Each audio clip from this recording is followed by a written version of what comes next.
Iniligtas ng isang matandang lalaki na merong kasamang 7 bata ang bayan ng Indang mula sa mga kamay ng mga Hapon.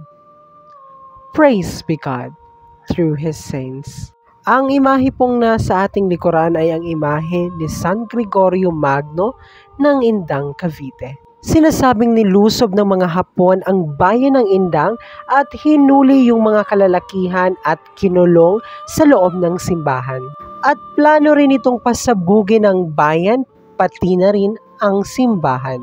Pero sinasabing nagmistulang dagat ang buong bayan nang magpakita ang isang matandang lalaki na merong kasamang 7 bata. Pinaniniwalaan nga na yung matandang lalaki ay si San Gregorio Magno, ang patron ng Indang, at yung 7 bata naman ay ang 7 arkanghel. Sinasabing pinagalaw nito yung mga gamit ng mga Hapon, tinakot para maitaboy at para na rin makaligtas sa planong pambobomba ng mga Hapon. Sinasabi nga ng panahong si San Gregorio Magno pa ang Santo Papa sa Roma, merong kumalat na salot. At para puksay nito, nag-organize siya ng prosesyon, iprinosesyon yung miraculous icon ng Mahal na Birheng Maria. At habang sila nga ay nagpo-prosesyon, sinasabing merong narinig na boses ng mga angheles. Sinasabing ang nagpakita si San Miguel Arcangel kasama ang iba pang mga anghel.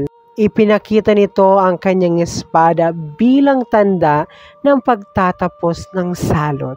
Choosy ka rin ba sa mga relics na natatanggap mo? Lalong-lalo na yung mga 3rd class relics? Sinasabi kasi na merong high-ranking official ang nagpadala ng isang mensahero kay Pope Gregory I para mag-request ng relic ni Saint Peter. At binigyan nga ito ni Pope Gregory ng tela na ipinunas doon sa libingan ni San Pedro. At nung matanggap ito ng higher-ranking official, akala niya kasi ang ipapadala sa kanya is 1st class relic. So ang ginawa niya, pinabalik niya yung telang pinadala ni Saint Gregory. At nang matanggap nga ito ng Papa, ang ginawa niya, pinagsasaksak niya po yun ng kutsilyo at pinagpupunit.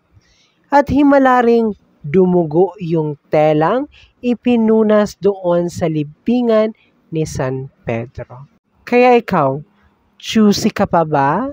At abangan nyo rin nga ang ating unboxing video ng ipinadalang regalo sa atin ng St. Paul's. Ipopost po natin yan sa ating YouTube channel na Media Alberione. At para naman sa mga kwento ng inyong mga patron, huwag niyong kakalimutang ibahagi yan at i-message sa ating Facebook page.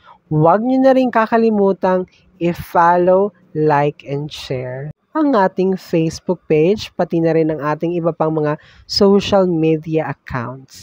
At shoutout din pala kay Brother Jasper. Thank you sa mga info, pati na rin sa mga pictures. Sana makabisita rin ako ulit ng Cavite. And this is your Hermano reminding you, choose to be happy and choose to be holy. Thank you.